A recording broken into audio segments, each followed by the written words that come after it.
Vamos lá, vamos pegar nossas Bíblias e abrir em primeira epístola de João, capítulo 1. Vamos ler do versículo 5 ao 10 novamente. Não sei quanto tempo nós vamos ficar nessa porção, mas ficaremos aqui até entender, até compreender com mais profundidade o ensinamento do Evangelho, né? Diz assim, queridos, olha, ora, a mensagem que da parte dele temos ouvido e vos anunciamos é esta: que Deus é luz e nele não há treva nenhuma. Se dissermos que mantemos comunhão com ele e andamos nas trevas, mentimos e não praticamos a verdade. Se porém andarmos na luz como ele está na luz, mantemos comunhão uns com os outros, e o sangue de Jesus, seu Filho, nos purifica de todo pecado. Se dissermos que não temos pecado, ou pecado nenhum, a nós mesmos nos enganamos, e a verdade não está em nós. Se confessarmos nossos pecados, ele é fiel e justo para nos perdoar os pecados e nos purificar de toda injustiça. Se dissermos que não temos cometido pecado, fazemo-lo mentiroso e a sua palavra não está em nós. Queridos, estou lendo este capítulo 1 já há bastante tempo, desde antes da conferência que eu estou lendo esse capítulo.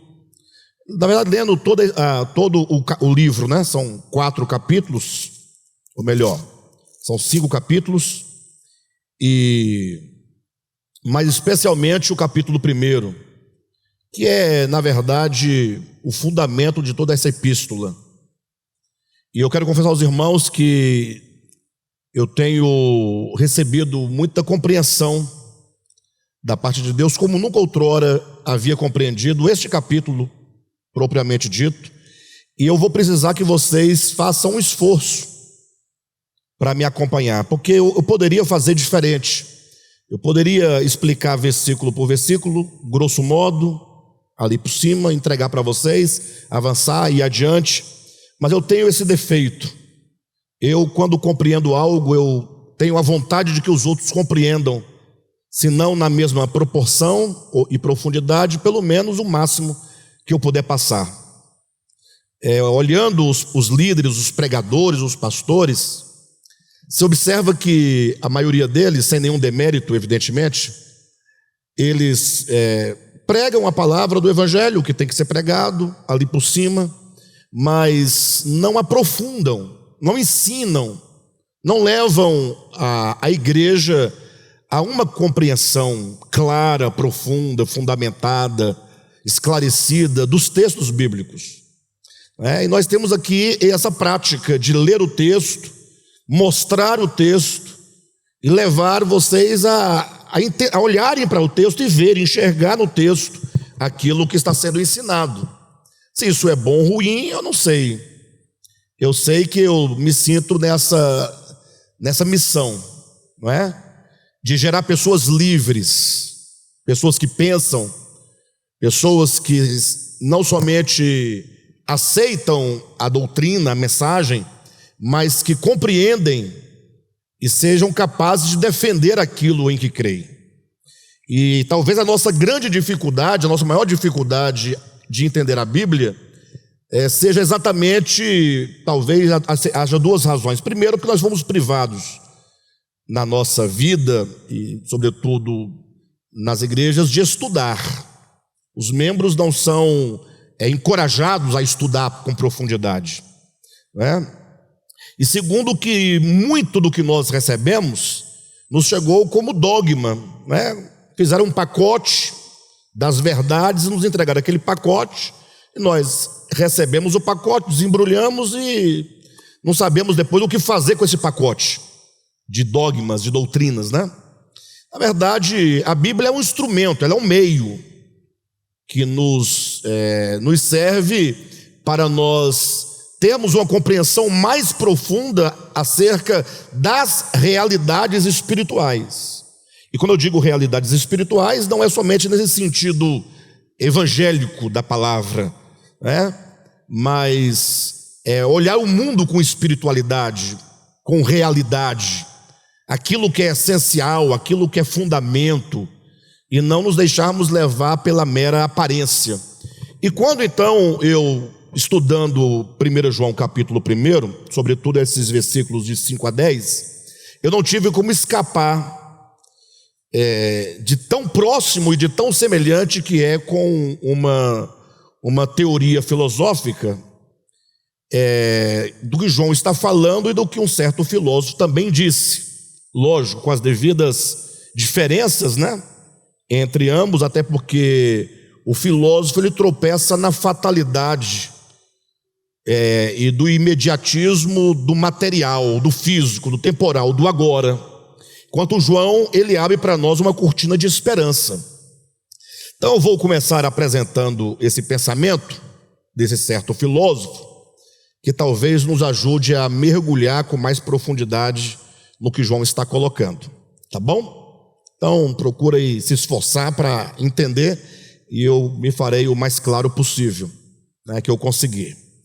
Há um filósofo da modernidade do século XX, inclusive, chamado Heidegger. Heidegger, um camarada que tinha uma visão existencialista. O que é uma visão existencialista? Porque como a maioria dos filósofos da antiguidade, né, mesmo da Idade Média, a maioria deles estavam atrás em busca de uma substância. É o que Platão chamava de ideia, Aristóteles chamava de ousia, uma substância fundamental, mas ficava muito metafísico, muito distante. Então, Heidegger ele propõe, na verdade, nessa visão existencialista, o homem no mundo, o homem concreto, o homem na sua vida concreta. Daí ele criar uma teoria chamada Dasein. Dasein significa o homem aí, o homem lançado no mundo, o homem jogado no mundo. Ele vai entender que o que há de essência no homem, essencial, é essa sua existência. Diferentemente de qualquer outro ser que, estando também no mundo, não se percebe no mundo, não tem a perplexidade de existir. Então, ele coloca esse Dasein, esse homem aí, esse ser no mundo, esse ser lançado no mundo, jogado no mundo, e ele vai dizer que esse homem, ele pode viver de duas maneiras. É aí que eu encontrei uma semelhança muito grande com João. Ele vai dizer que ele pode viver, esse Dasein, ele pode viver de uma maneira autêntica e de uma maneira inautêntica. O que quer dizer isso? Ele falou, olha, o homem que vive uma vida inautêntica, ele vive nas trevas. O que significa, ele não usa a palavra treva, né? Ele vive na ignorância. Treva enquanto ignorância. Treva não é uma questão ontológica, não é uma escuridão literal, não. Treva nesse sentido simbólico da coisa, da mente, uma mente, né, fechada para a realidade da existência. Aquela pessoa que nasce num mundo, está tendo guerra, fome, miséria, tal, e ele está sorrindo, ele está bem, ele não percebe a angústia da humanidade, ele não é sensível, então ele vive ali na treva, na ignorância, e logo esse viver é uma vida inautêntica, não é verdadeira. Por quê? Porque ele vive dentro de uma redoma escura de ignorância, que ele não percebe a gravidade que é existir. Ele não percebe, como dizia João Guimarães Rosa, o fato de que viver é perigoso. Ele não tinha essa sensibilidade. Seria o tal do Dasein com a sua vida inautêntica. Só que num dado momento, esse Dasein, que é esse ser no mundo, ele faz uma descoberta. E quando então ele faz essa descoberta, ele tem toda a possibilidade, muito provavelmente isso vai acontecer, de ele fazer uma ruptura nessa sua ignorância e passar a viver uma vida agora autêntica, real, vendo, sensível. Ele descobre que ele é um ser para a morte. Ele descobre que o que há de mais verdadeiro na existência é que todos nós que estamos aqui existimos para morrer. Porque a despeito de tudo que você faça, de tudo que você realize, o fim de todo mundo é o quê? É a morte. Daí que o ser no mundo agora se torna um ser para a morte. Quando o homem então descobre a morte, não é que o que vive uma vida inautêntica não sabe da morte. Ele sabe, ele vê a morte toda hora, mas ele não se deu conta ainda da sua finitude humana. Ele não se deu conta da sua finitude. Ele vive como se vivesse no mundo de Alice no País das Maravilhas, né? Ou, sei lá, no mundo de Bob, né? No mundo fantástico de Bob. Ele vive uma fantasia. Quando então ele descobre a morte, ele percebe a morte, ele agora passa a sofrer de uma angústia profunda. Isso aí, na verdade, ele está dialogando e resgatando um pensamento do pai do existencialismo, que é o Kierkegaard, que fala sobre essa doença mortal da humanidade, essa angústia, né, da existência humana, de que todos os homens sofrem. E aí então, voltando aqui para o tal do Dasein, que ele descobre a morte, ele passa a sofrer dessa angústia. Agora esse homem mergulha nessa angústia, passa a viver uma vida de angústia, e porque ele sabe que ele é um ser para a morte, ele agora passa a viver uma vida autêntica. Então a palavra inautêntico ou autêntico, inautenticidade, autenticidade, estão aqui para João enquanto luz, treva, verdade, mentira.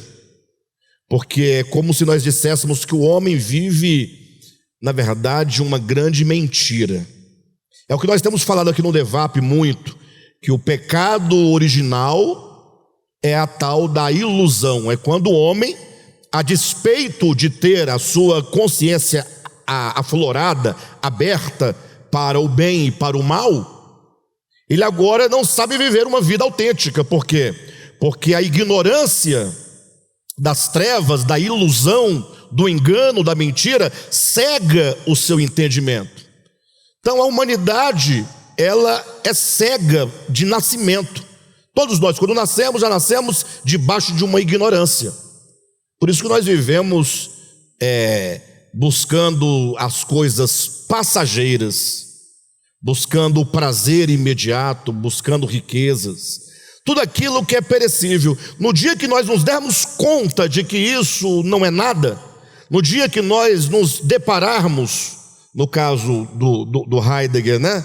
Quando o homem descobre a morte, ele agora não tem como mais viver noutro sentido, senão buscando aquilo que é autêntico, aquilo que é verdadeiro, aquilo que é real. E embora seja isso um pensamento filosófico, eu imagino, muito profundo, mas na verdade é só uma maneira filosófica de falar o que acontece com o ser humano de uma maneira prática. Olha para o ser humano, como é que ele vive? O que ele busca? O que ele diz acerca de si mesmo, da sua fé, da sua religião, né? E como é que ele vive a sua vida humana sobre a terra? Ele vive numa ignorância, vive uma vida inautêntica. Quer vida mais inautêntica do que a vida de hoje que as pessoas postam no Instagram?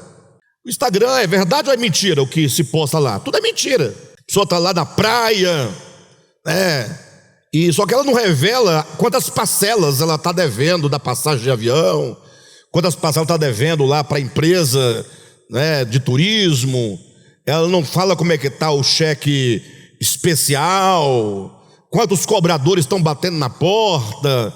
Não, ela só quer mostrar uma vida falsa, mentirosa, fingida, filosoficamente inautêntica. Tudo é a mesma coisa.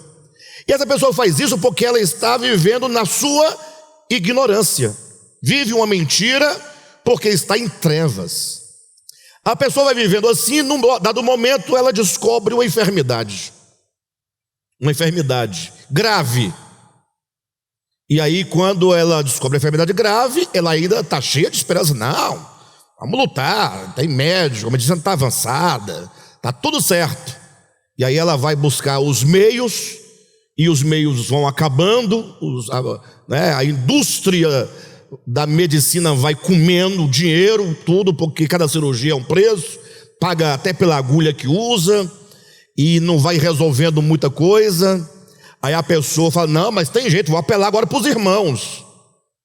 Aí apela para os irmãos, aí os irmãos começam a orar, vai daqui, vai daí, vai orando, e também não vai dando muito resultado, não raras vezes, e a pessoa vai ficando sozinha, desamparada da medicina, desamparada de um possível milagre, porque milagre não acontece toda hora. Desculpa eu falar assim, eu sei que pastor tem que falar o contrário, o milagre vai acontecer, Deus vai, não vai, não é por aí, vai, mas não vai, não é por aí, porque essa é a vida autêntica, é não fingida, é não mentir.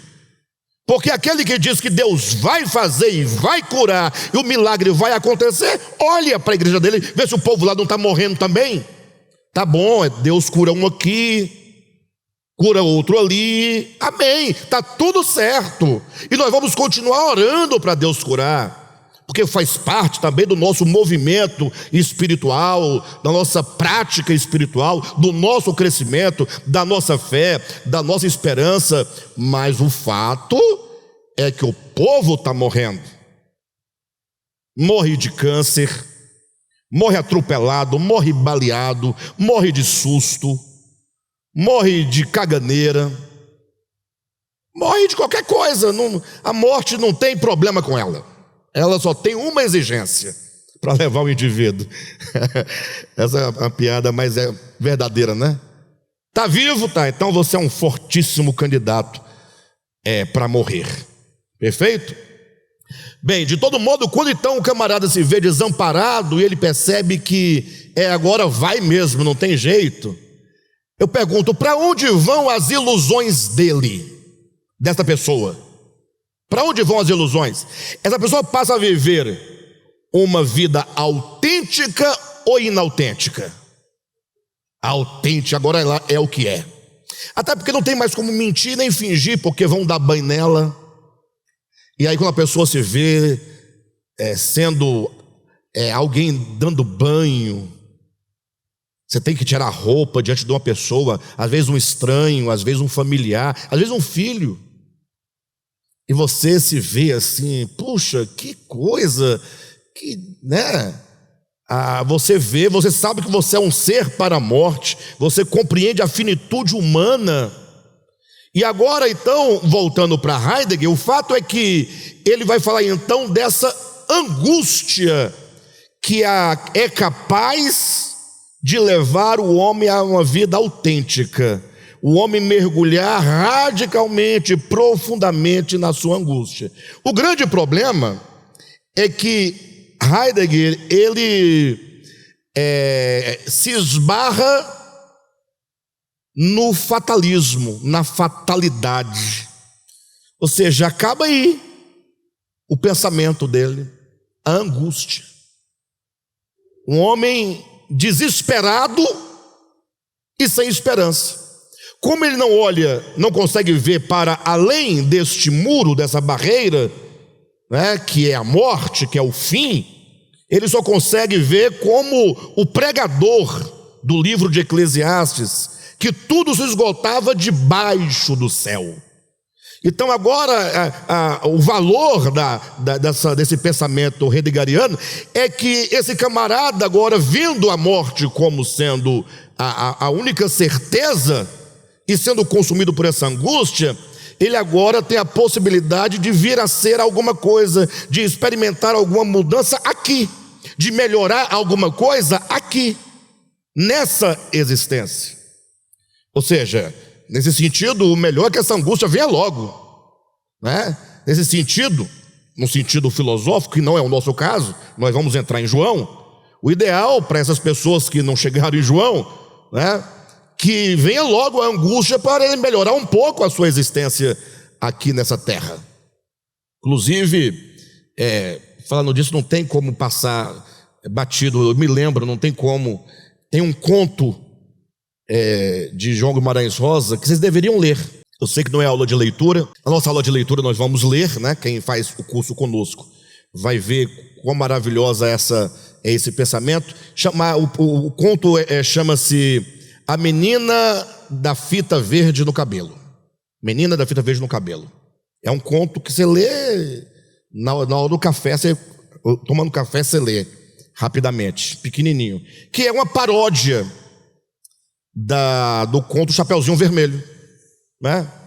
E a ideia lá de João Guimarães Rosa é exatamente essa descoberta, né? A descoberta da morte. Quando o camarada descobre a morte, é possível que muitos aqui do DEVAP não descobriram a morte ainda que saiba que ela existe, já foi muitos sepultamentos, mas vive numa gracinha que é a maravilha. Sorrindo, pulando, porque o Flamengo ganhou hoje mais uma taça, né, vai ganhar o Mundial, isso é uma bobagem, isso aí é ilusão. A glória do mundo é ilusão, o dinheiro é ilusão, qualquer conquista temporal, intelectual, tudo é passageiro, tudo se acaba aqui. Então o problema da filosofia de Heidegger nesse sentido, da vida do ser no mundo, que vive uma vida inautêntica, descobre a morte, descobre que ele é um ser para a morte, e agora ele sofre de uma angústia, e o homem mergulhando nessa angústia, ele é capaz de viver uma vida autêntica e melhorar alguma coisa, sofrer alguma mudança temporal aqui, ela se esbarra na morte. A morte é o fim. Por mais que dê ao camarada alguma luz, no sentido de viver um pouco melhor aqui, mas o fim é trágico, é um fim trágico, é um fim sem esperança.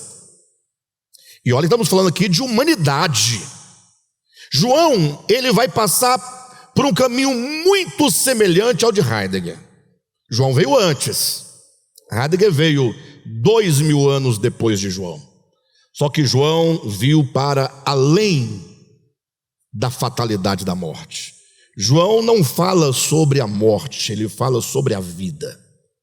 Ele escreve essa sua primeira epístola dizendo: a vida se manifestou. Então ele traz uma mensagem de vida, ele traz uma mensagem de esperança.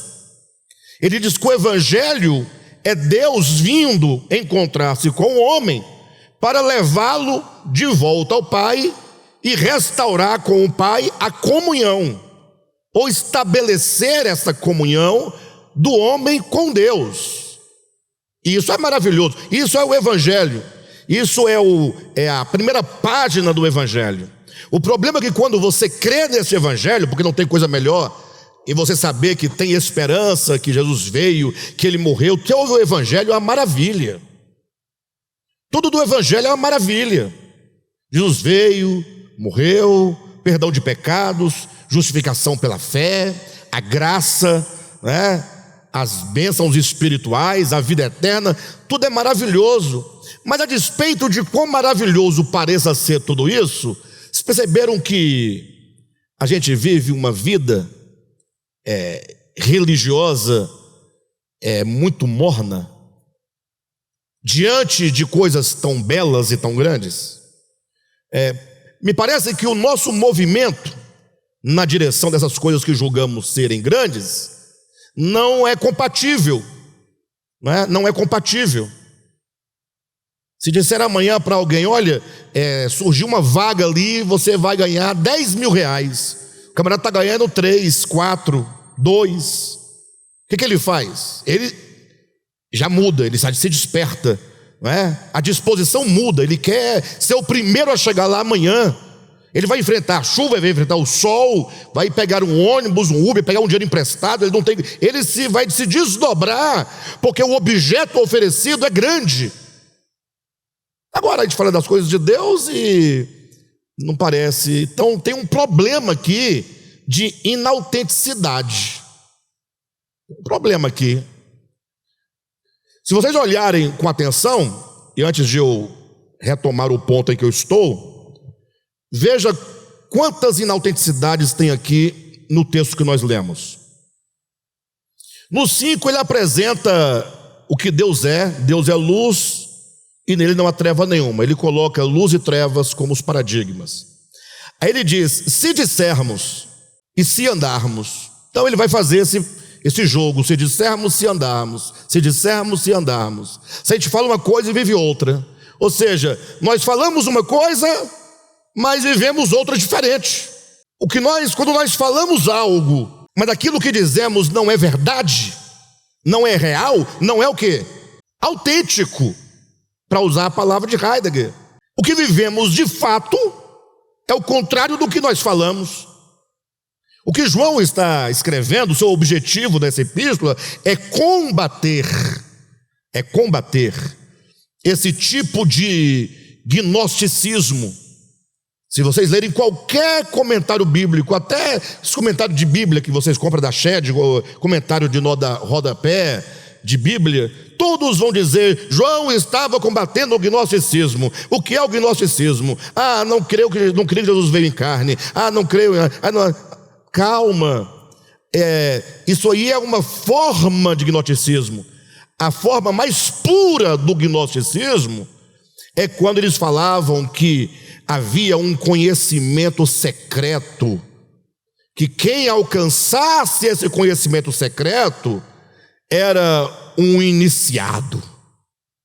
Mas como eles viviam? Eles faziam a separação do espírito e da carne. Por isso eles não podiam crer que o Cristo veio em carne, porque isso é incompatível, o espírito puro numa carne podre. Então eles não podiam acreditar que o Cristo se fez carne. Por isso que João vai insistir: quem diz que Cristo não veio em carne é anticristo. Só que você fala: mas hoje nós não temos esse problema, não tem ninguém dizendo. Você ouviu alguém dizer em algum lugar: Cristo não veio em carne? Alguém aqui já ouviu algum dia na sua vida alguém pregando isso? Todo mundo diz que ele veio em carne, ou diz que ele não veio de jeito nenhum. Mas ficar nessa disputa que ele veio em carne, não veio em carne, que o Espírito de Cristo desceu no corpo ou carne de Jesus somente na hora do batismo, na hora da morte se retirou. Essas conversas não existem nos dias de hoje, mas não significa que passou. O gnosticismo existencial é esse que tem um discurso de um conhecimento capaz de fazer você a se elevar, mas esse conhecimento é incapaz de mudar o seu ser no mundo, o seu Dasein, ser aí, esse seu ser no mundo inautêntico. Mas eu tenho conhecimento. Eu tenho conhecimento, mas e daí? Esse conhecimento não é capaz de mudar a sua vida? Então tem um problema. Então João está transcendendo qualquer aplicação de gnosticismo do seu tempo. Ele combate o gnosticismo do seu tempo, mas ele vai além. Tanto é que ele está falando agora para a igreja daqueles que dizem andar na luz, mas andam em trevas. Daquele que diz que ama seu irmão, que ama a Deus, mas aborrece o seu irmão. Autenticidade e inautenticidade. A autenticidade está no que falamos, e a inautenticidade está no que nós vivemos. Quem está percebendo aqui esses contrastes? O que João está combatendo é exatamente isso. Ele vai falar: olha, aquele que diz que não tem pecado é mentiroso. Agora olhem para mim, por favor. Qual é o crente que é ensinado a professar esse versículo? Se vocês disserem que não tem pecado, é mentiroso. A igreja evangélica ensina exatamente o contrário. Se você disser que tem pecado, você é expulso da igreja. Pecado tem os ímpios, nós não temos pecado. Jesus já perdoou os pecados, já nos lavou os pecados, nós somos santos. Nós somos o povo puro, santo, eleito de Deus, o povo sem pecado. Semana passada, uma irmã, salvo engano, no chat. É porque quando chego em casa eu assisto a mensagem e leio o chat. Ela perguntou durante a mensagem, né? Então, quer dizer que o que a gente faz com os pecados? Então a gente pode pecar? Uma coisa nesse sentido, né? Quer dizer então que o pecado é como, tá? Não foi o que ela disse exatamente. Então nós estamos normalizando o pecado? Bem, a questão é: se você viver uma vida autêntica, se você viver na luz, se você se aproximar da luz, não tem como você falar que não tem pecado. E aqui é o ponto que nós vamos fazer o diálogo de João com o que nós começamos a falar do tal do Heidegger. João, ele não vai falar, ele vai falar do ser no mundo. Ele não dá esse nome da Sein, porque isso é alemão, mas ele vai falar da condição do homem no mundo que vive em treva, vive em ignorância. Agora, cuidado, a gente fala ignorância, treva, ignorância, não quer dizer que ele não sabe. Ele sabe, ele só não percebeu. Porque saber é uma informação. Eu posso dar uma informação para você. Olha, você está doente. Você vai, não sinto nada, não estou doente. Mas o médico está te dando um laudo, ele fez um exame. O exame constatou, mas eu não sinto. Aí você, estando doente, você diz, eu não estou doente. Você tendo pecado, você diz, eu não tenho pecado. O crente mesmo, quando a pessoa que não é cristã, não lê o evangelho, não tem uma instrução bíblica, nada, ele diz, pecado não existe, eu não tenho pecado, esperar o que dessa pessoa? É isso mesmo que ela deve pensar. Agora, quando o crente pensa que ele leva uma vida santa, porque ele não bebe cerveja, porque ele não bebe pinga, porque ele não fuma cigarro, porque ele não dança, porque é uma dificuldade para namorar. Quando namora tem que ser rápido, é igual galo, para não pecar, é só foi. Não pode fazer nada, não pode.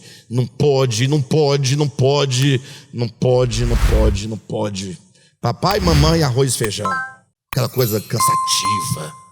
Para o homem até que vai, porque o homem só quer relaxar. Agora, para a mulher eu imagino, né? Lógico, deve ser muito sofrimento, porque ela vai servir de um objeto de descarrego. Só. Porque mulher é igual fogão a lenha, né? Homem é fogão a gás. Ligou, fogão.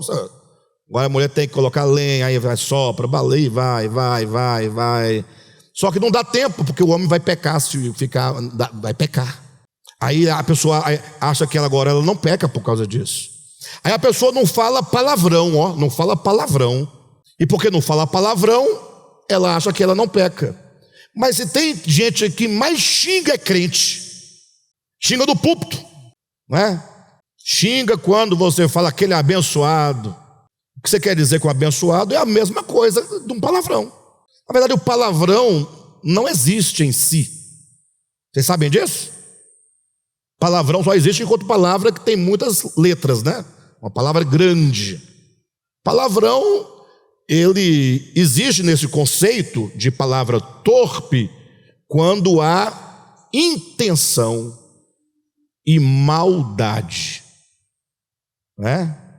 Quando há intenção, quando há maldade, aí sim, aí nesse sentido você pode até falar a palavra técnica correspondente ao palavrão, palavra técnica, mas tem maldade, tem impureza, é pecado. Então, o crente, ele acha que ele não peca.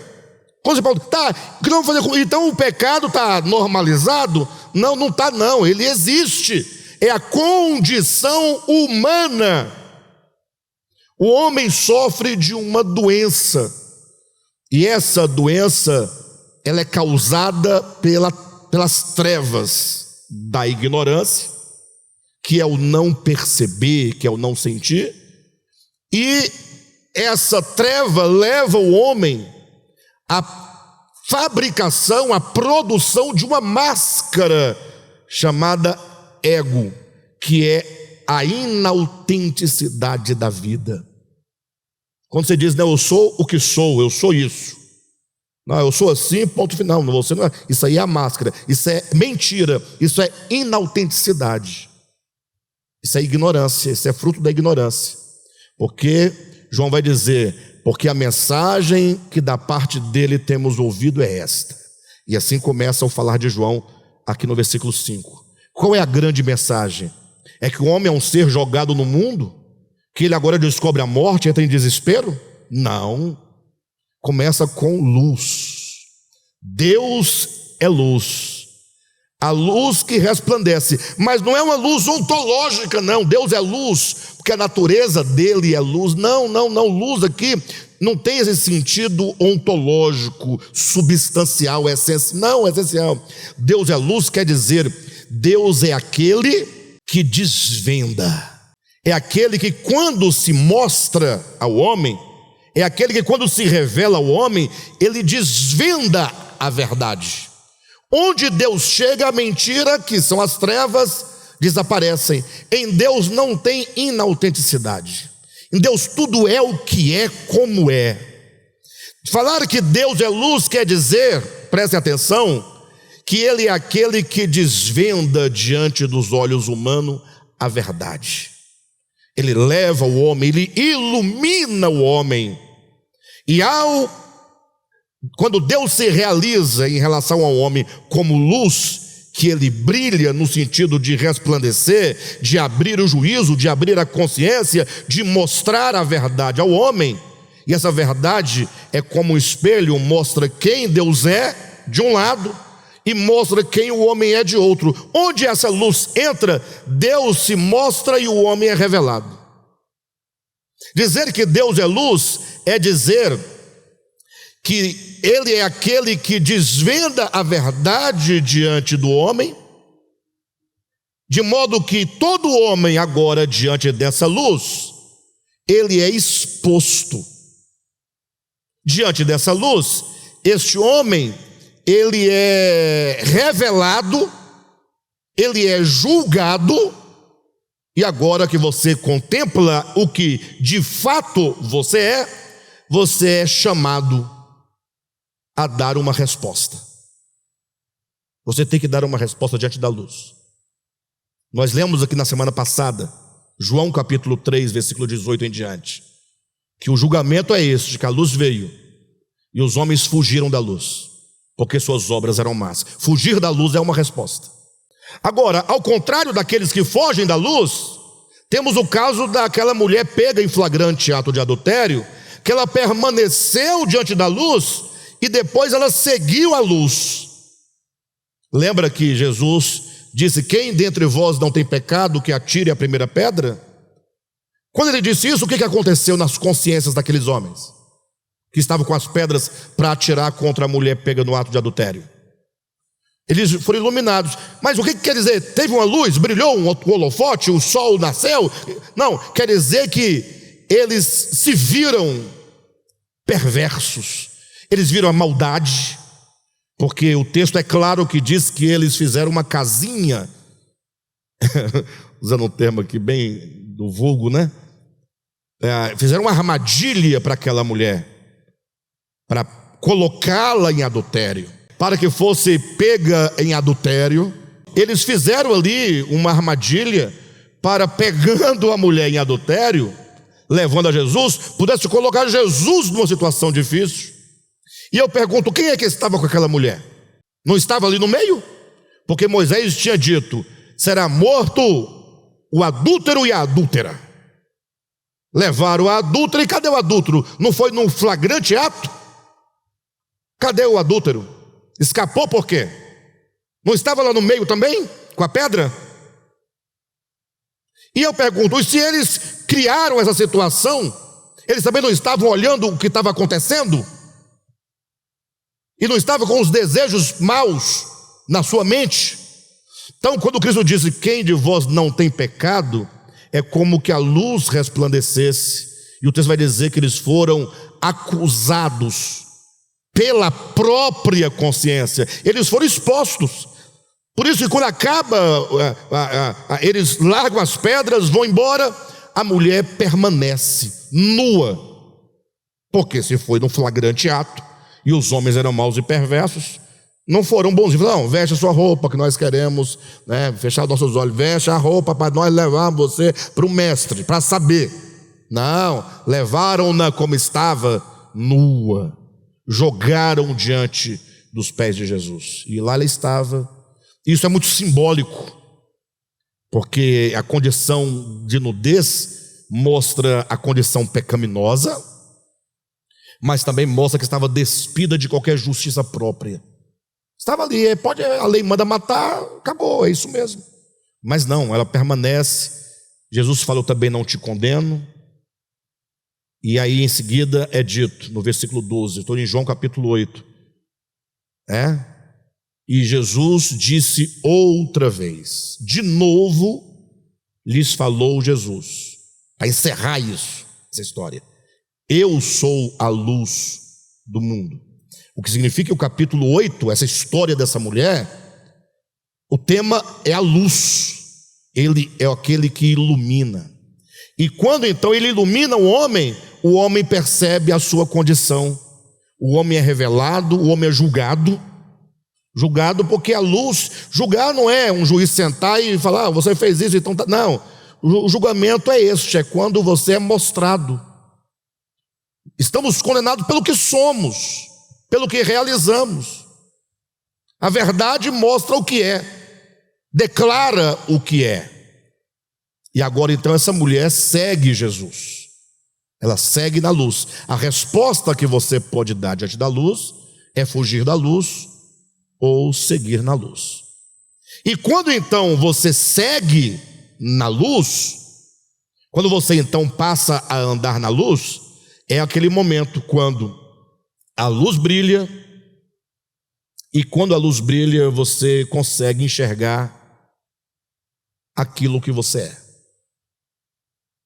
verdadeiramente. É aquilo que Paulo diz: miserável homem que sou. E este é o momento em que, voltando lá para o início, para Heidegger, o camarada de Heidegger, ele mergulha na angústia. E agora nós, uma vez iluminados, percebendo o que somos convidados a mergulhar na luz, permanecer na luz e andar na luz. Nesse sentido, permanecer na luz e andar na luz significa agora levar uma vida autêntica. Por isso que você diz: eu tenho pecado.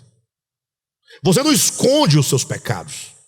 Lê na sua Bíblia, capítulo 1, versículo 8. Se dissermos que não temos pecado nenhum. Olha que o texto é interessante, ele não diz se dissermos que não temos pecado.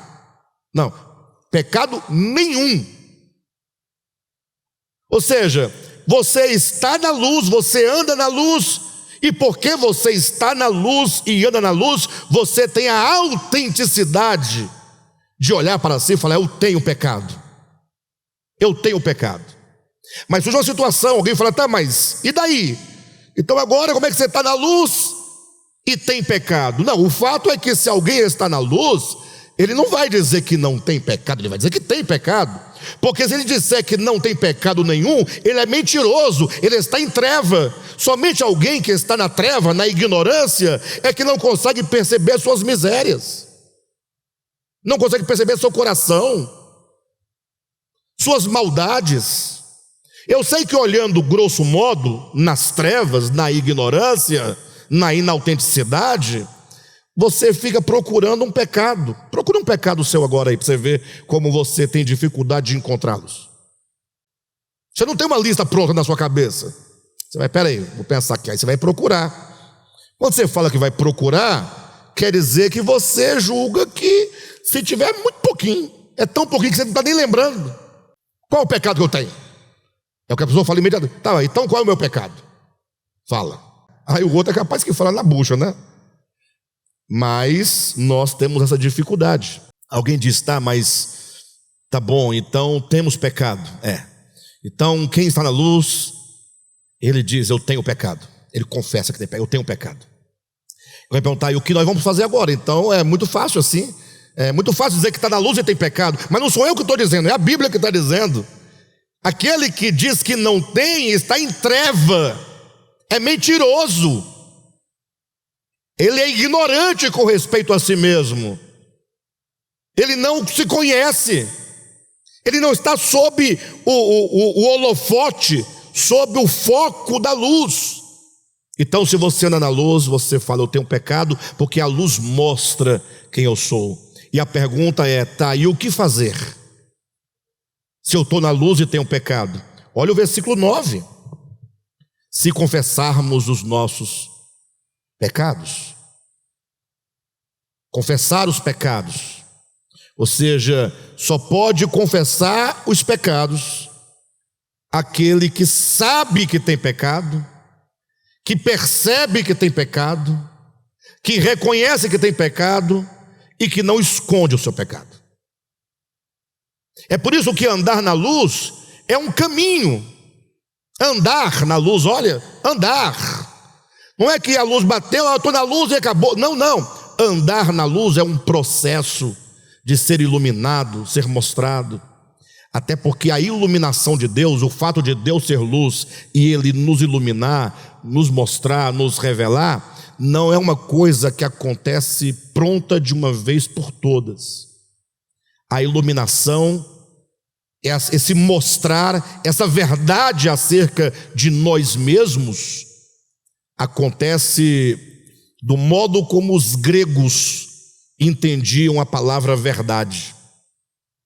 Os gregos chamam verdade de aletheia.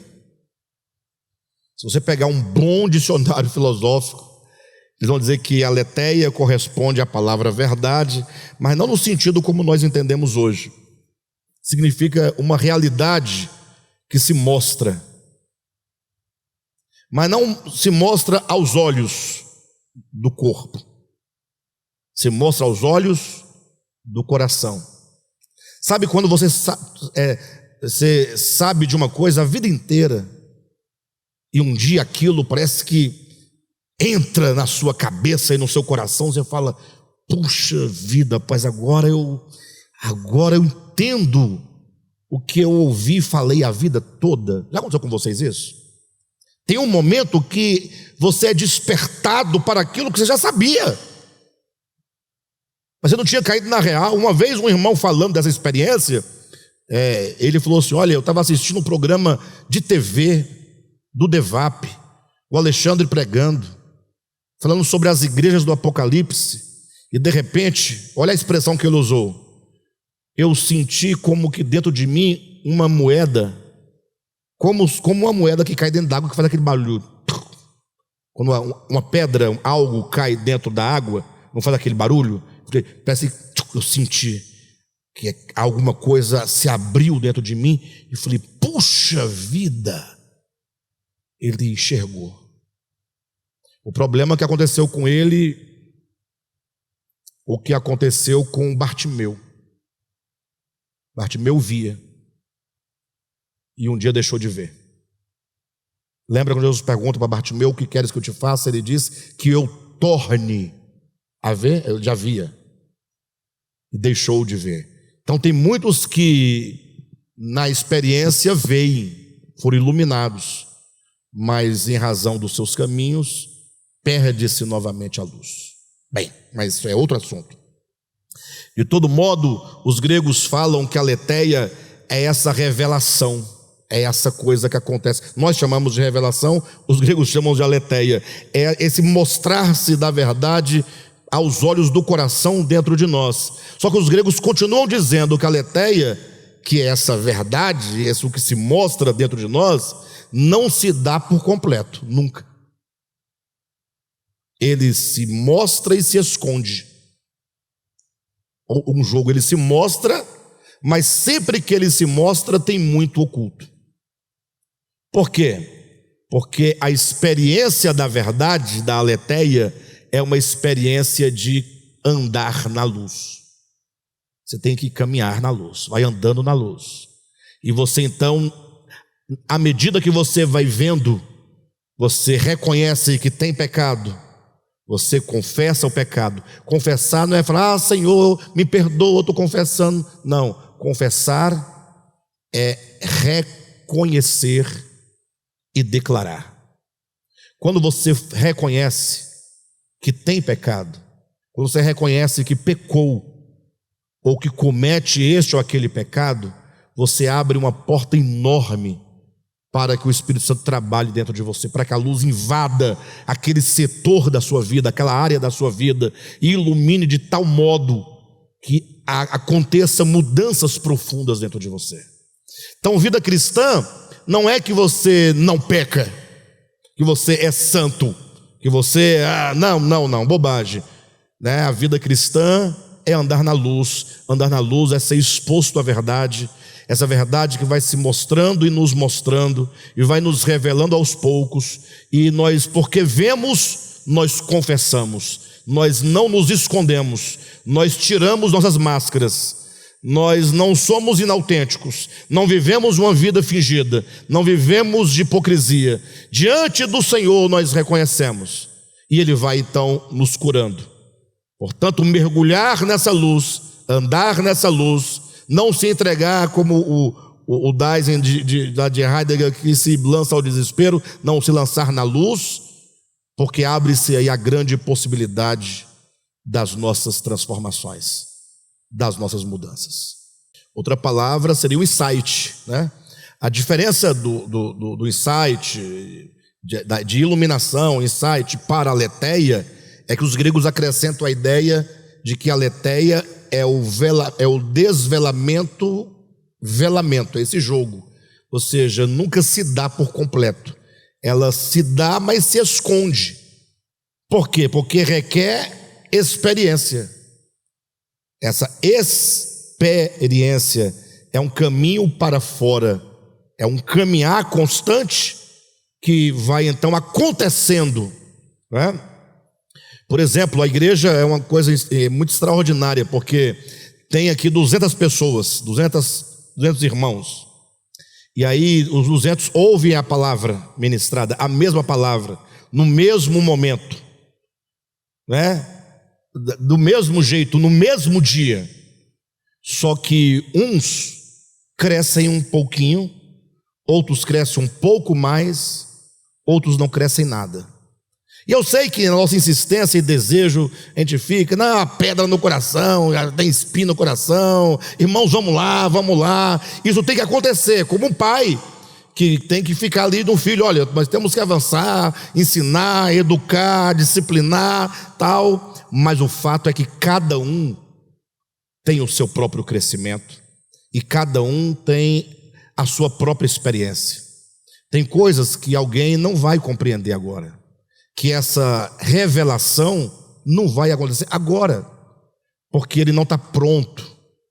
Há outras coisas que precisam serem tratadas primeiro, há outros que já estão avançados.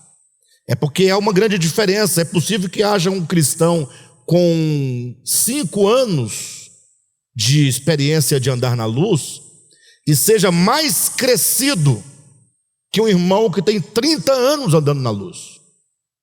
Porque 5 anos e 30 anos são medidos cronologicamente, ao passo que o tempo e a experiência espiritual não se mede cronologicamente. Lembra que Moisés, no Salmo 90, ele diz: Senhor, ensina-me a contar os meus dias. E Moisés não sabia contar os dias dele. Eu sei contar os meus. Eu tenho 51 anos de idade, vou para 52 no ano que vem, no dia 6 de outubro, não é?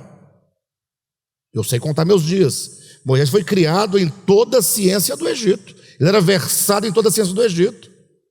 O Egito, se não é o pai da matemática, é o tio, é o primo, né? As ciências do Egito, a astrologia, matemática, e ele não sabia contar os dias dele.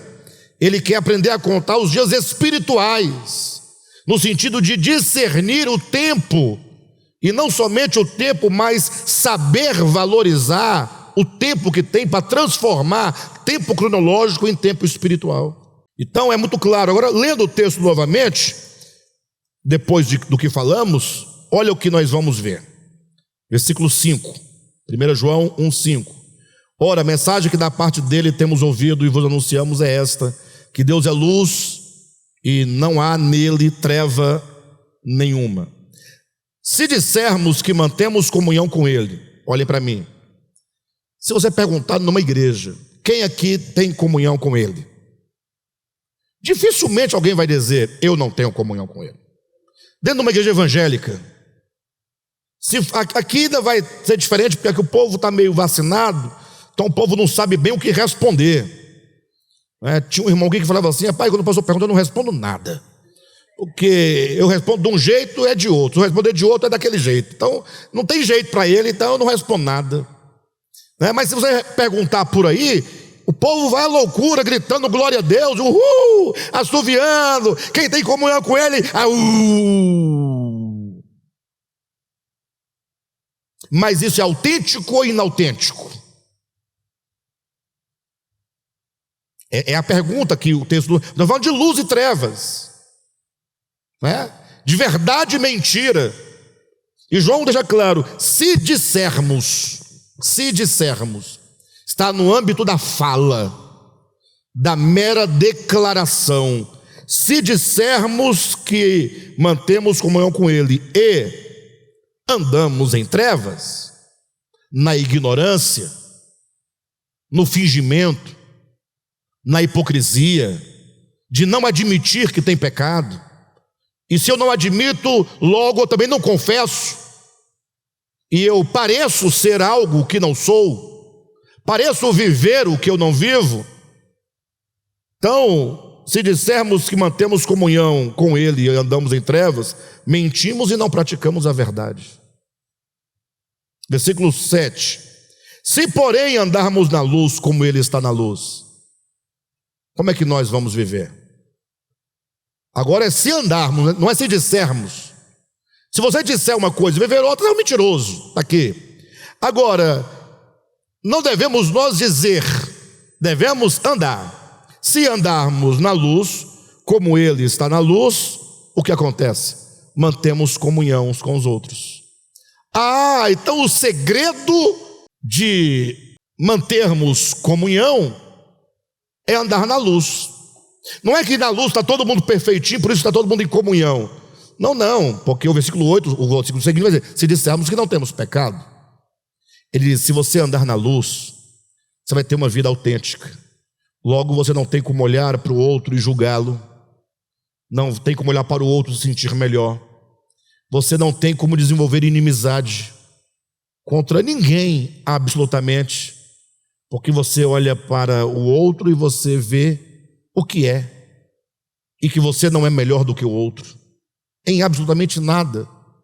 Então, o que vai nos manter na comunhão, nesse ambiente espiritual que não tem inimizade, não tem estratificações, não tem castas, é a luz que nivela, porque ela revela todo mundo. A verdade se instaura, não há mentira, não há engano, não há fingimento. Por isso que se nós andarmos na luz, nós mantemos comunhão. E o sangue de Jesus, o seu Filho, nos purifica. Olha, se purifica de todo o pecado, é porque tem pecado, ou não? Mas nós andamos na luz, e por que os pecados? Percebe que uma coisa não tem relação com a outra? É simplesmente nós admitirmos que nós todos estamos no mesmo processo, temos as mesmas dificuldades, se não as mesmas dificuldades no sentido da dificuldade em si mesma, mas todos temos nossas dificuldades, e uma para a outra tudo é dificuldade. Nós ainda vamos falar ainda sobre confissão, uma mensagem específica, vamos falar do sangue de Jesus purifica todo pecado, para que fique claro para todo mundo que esse sangue que purifica não é o sangue material, ritual, não, nada disso. Esse sangue é algo muito forte, e nos purifica. Como que nos purifica? Como é que ocorre essa purificação? Ainda vamos desenvolver isso em mensagens posteriores, mas o fato que essa comunhão, a purificação dos pecados, tudo acontece na luz. Então andar na luz não quer dizer não pecar, porque se você achar que andar na luz é andar em santidade, o contrário de andar em pecado, você nega todo o argumento de João nessa porção. Porque ele fala: se você andar na luz, você tem comunhão. E o resultado é que o sangue de Jesus nos purifica. Purifica de quê? Mas é porque ele nos purificou. Não, nos purifica. É andando na luz e sendo purificados. A purificação é algo que vai acontecendo enquanto estamos na luz. Enquanto andamos na luz, o sangue purifica de todo pecado. E se de repente alguém disser que não tem pecado, é porque não está na luz. Porque na luz você vê quem você é. Você é revelado, você é julgado e você é chamado a dar uma resposta.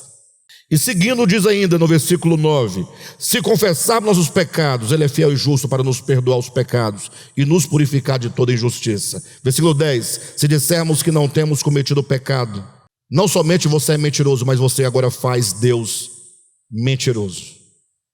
Porque Ele, enquanto luz, quando ilumina, Ele mostra que tem pecado. E você diz que não tem, então se você não tem, então Ele deve ser mentiroso. Perfeito? Isso não quer dizer, então vamos pecar, porque na luz tem pecado, aleluia, tem pecado. Não, isso aí é treva. Isso é inautenticidade. A autenticidade é você reconhecer, é você se perceber. Puxa vida, quanto mais a luz revela o que nós somos, mais nós somos quebrados, mais nós nos quebrantamos, mais nós confessamos, mais nós clamamos, mais nós buscamos. Aí nós vamos viver uma vida cristã autêntica, cheia de luz e de esperança. Amém ou não? Glória a Deus. Agora, essa luz, e eu vou ter que parar por aqui, mas eu vou deixar aqui a abertura. Como ela resplandece? Deus é luz. Ela tem que brilhar, resplandecer, para que o homem, diante dessa luz, veja a verdade acerca da verdade em si e acerca de si mesmo. Nós só conseguimos ver quem nós somos de fato. O homem só é revelado, julgado e chamado a dar uma resposta diante da luz somente quando ele contempla algo. Há uma única coisa capaz de mostrar ao homem o que ele é. Só tem uma coisa. Na semana que vem, se Deus nos permitir, vamos começar daqui. Apresentar esse que, quando se mostra a nós, faz ver quem nós somos. Quando você vê o Cristo, você vê a si mesmo. Se alguém diz que vê a Cristo e não vê a si mesmo, é mentiroso. É a mesma ideia de João. É impossível alguém ver a Cristo, Cristo homem, e não ver a si mesmo. É impossível. Se alguém diz que viu a Cristo e não viu a si mesmo, é porque ele não viu a Cristo. Porque ver a Cristo não é você ouvir a história de que Cristo se fez carne, se fez homem, sofreu pelos nossos pecados e morreu e foi embora, ressuscitou. Não é isso. É a tal da aletheia. Por isso que ele foi colocado no madeiro, em cima do monte. E o lugar estratégico de Deus para o Cristo ser crucificado foi exatamente um lugar, o Monte Caveira, onde cruzavam duas grandes estradas, né, que levava aos 4 grandes núcleos de povos da terra. E por isso que foi colocado em vários idiomas acerca do Cristo na cruz. Ou seja, o lugar geográfico, ele passa a representar como que essa luz que brilha no madeiro, ela é acessível aos 4 cantos da terra, a toda a humanidade. Todos devem passar por aquele caminho, todos deverão contemplá-lo, e se o virem de fato, como aconteceu com o centurião, que acompanhou toda a paixão de Cristo, desde ele ser preso, até, por fim, ele entregar seu espírito. Ele acompanhava, via, e quando Jesus disse: Pai, a ti entrego o meu espírito, está consumado, o centurião disse o quê?